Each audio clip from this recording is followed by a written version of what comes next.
How to fix Tinder Can't Delete Account problem. First, open the Google Play Store or the App Store. Tap on the search bar at the top and type in Tinder. When you see the Tinder app in the search results, tap on it to open its page. If there's an update available, you'll see an option to update the app. Tap on Update to ensure you have the latest version. If updating doesn't solve the problem, let's try something else. Go back to the main screen of the Google Play Store or App Store. Look for your profile icon in the top right corner and tap on it.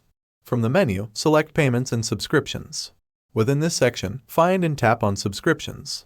Scroll through the list of subscriptions until you find Tinder. If you have a subscription, tap on Tinder, then tap on Cancel Subscription. If canceling the subscription doesn't work, there's one more thing we can do.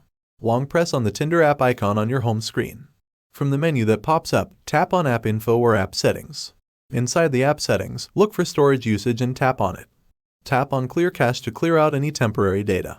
Thanks for watching. We hope these steps helped you resolve the issue with deleting your Tinder account. If you found this video helpful, don't forget to give it a thumbs up and subscribe for more tech tips. Feel free to leave any questions or comments down below. See you in the next video.